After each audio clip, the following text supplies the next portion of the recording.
Hi, John Harper here. Today I want to talk about the role of the teacher in the diamond approach.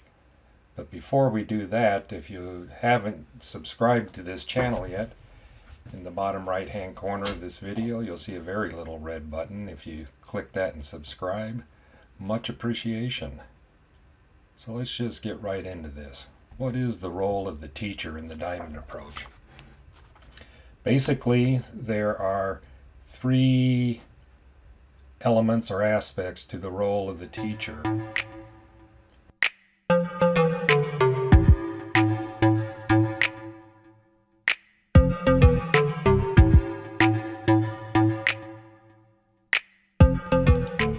So what do we mean by holding an open space? The work in the diamond approach is based on personal living experience. And you never know where that work is going to go. The direction it's going to go, the depth it's going to go to. And a student, whether they're in a private session or a small group or a large group, they need an environment that is safe to work in. An environment without judgment, without preconceived notions of where things need to go, because the teacher is not there to direct the student's experience. The teacher is there to help point the student at things that are coming up that may be escaping the student's attention as they're involved with the content of their experience. And so a teacher will help direct attention, but with no end in mind. Just, notice this. Are you aware of that? What happens if you just allow that to happen? And that is all done without taking a position, without trying to direct, or with any value judgment on the experience. The other very fundamental role of the teacher is to embody presence or essence, so that the field that the student is working in is a field of presence, and that the essential qualities of the soul can arise as needed in that space. And the third functioning of this teacher is to assist the student with the development of inquiry. The diamond approach is not oriented toward trying to get a student to any particular place.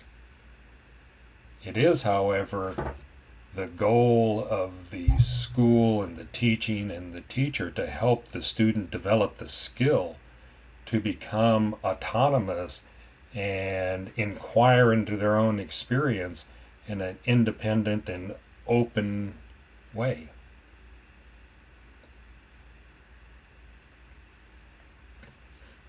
What we see in the first couple of years of working with a student is that many students think the diamond approach is intellectually oriented, because we are inquiring, we're using the mind to inquire. And so part of the role of the teacher in helping the student develop the capacity for inquiry is to connect with the living nature and the living knowledge of the process of inquiry. So the teacher's there to provide help and guidance and orientation, so that a student doesn't spend too much time dealing with maybe the wrong issues, or getting sidetracked with something that is more of a defensive nature and needs to be explored. The teacher can't do it for the student. The teacher gives guidance and helps the student to develop a practice to deal with themselves and the issues and inquiry that's coming up. So the help a student gets from the teacher is secondary to their own honesty and sincerity. It's secondary to their commitment to the practice. A good teacher helps the student to become autonomous. A genuine teacher wants students to know for themselves from direct experience.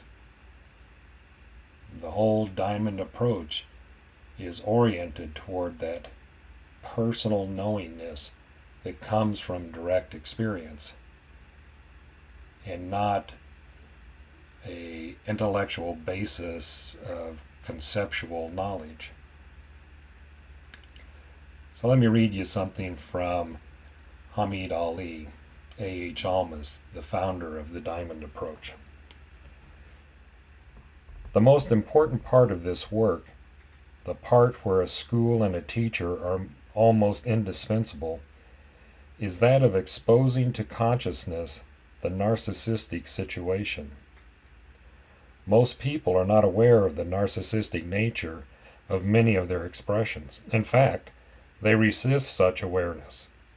The student needs to experience directly that their sense of identity is not real, that what they take themselves to be is really nothing but an empty shell. Most people do not have this awareness. They walk around taking their normal sense of self to be real, that it is who they truly are. They do not question their normal sense of self in the conventional dimension of experience. So a major body of work, which in some sense begins the whole process, involves inquiries and practices which lead to the realization that what one is taking oneself to be is not the real thing, but an empty thing. When a person arrives at this understanding, the process begins. The role of the teacher is to help bring the student to that first step of where the process begins, and then to continue with their support as that student's personal process unfolds according to the unique nature of that soul. I hope this was of some assistance to some of you.